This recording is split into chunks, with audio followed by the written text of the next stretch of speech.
Was Lil Tecca's Virgo World that bad? Let's get into this review.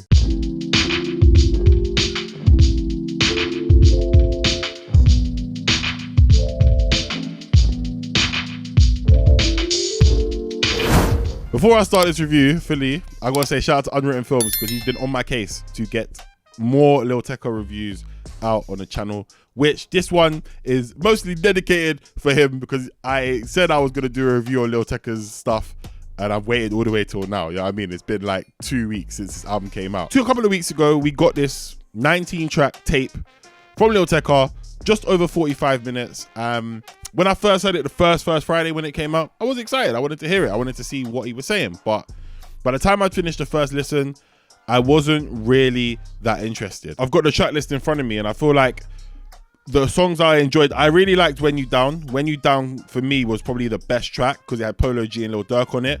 And I think Polo G definitely kind of stole the vibe from it. Foreign was a song it took me a week to really enjoy. And I was like, at first I was like, Nav, big man, why is Nav on the tape?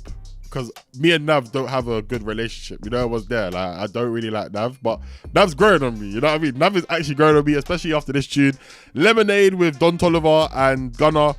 No, but it was decent enough. But, you know, it was one of them ones there. The Skrillex tune, it was not for me, but I'm not a big fan of dubstep, and I haven't been since. I don't think I ever was a fan, but it was palatable. I must say palatable in 2011. It's now 2020. So 9 years ago, might have been on it. But now, I'm not here for it, you know what I'm saying? The tune with Lil Uzi Vert, for me, was not it. I know it got a Lyrical Lemonade video and it had a lot of promotions around it because that was the song they were pushing up to be the song. But I just don't think it really hit. I just don't think that Lil Uzi Vert did great on it. I think he was better than Lil Tecca, but Lil Tecca's verse wasn't really memorable. The song wasn't that great. And as I was going through the tape, because obviously that is track number 10, so about halfway at that point, I was really disappointed in what I was listening to. Out of Love was a big song. I can't lie to you. That song was good when it came out. Still sounds good now. And Closest to Heaven, or I think it's called Closest to Heaven. Let me just double check on my phone real quick. You know what's there. Yeah, Closest to Heaven. I was about to call it Stairway to Heaven. I think that's another song. But that was good. I enjoyed that. But throughout the tape, I just kind of, as a debut tape, I looked at it and was like, there really wasn't that much here. I went into this tape and left this tape not really knowing who Lil Tecca is. I did appreciate some of the Afro swing ones, and obviously we did the whole Rover review, and it made sense for him to kind of jump on Rover, the remix of that, you know, get his feet wet in that Afro swing scene and then come over onto this tape and kind of deliver some of that. And for the, especially for the American audience listening to him, they probably were a bit like, oh, rah, this sounds kind of different to what we're used to. Whereas us who are listening in the UK and some other people are probably like, yeah, it ain't all that. It was okay. I didn't mind it, but some people probably were like, yeah, we did this sound in 2018 and back. We don't really do that sound too much. It's not as popular as it was 2 years ago. And, you know, I saw a lot of people giving Lil Tecca absolute flack on social media. People saying it was bad. I mean, a lot of people have done reviews on it already. I'm very late to the party, but, you know, people are saying it's a bad album. I don't know if it was that bad. I've heard worse albums this year. And for Virgo World, I did wheel it up quite a bit. At this point, as of this recording, I only listened to the Lil Durk Polo G one, When You Down, and I listened to Foreign. Foreign is still a banger. And Nav, in the maddest way, I gotta say it, you know, Nav did bits on that song. Nav, shout out Nav for one song only. And Tap with Meek Mill. Them two, he gets shout outs for. The rest, I'm not here for you. But, and Lemonade. Lemonade, half a mark. But, yeah, man, it's just this tape was okay.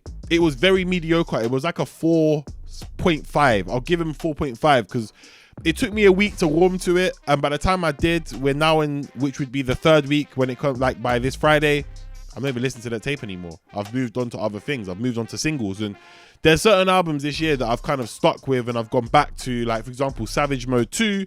I'm still listening to, obviously that came out last Friday, but I'm still listening to that and I'm enjoying a lot of the tracks off it. And Lil Tecca's kind of just been continuously pushed out.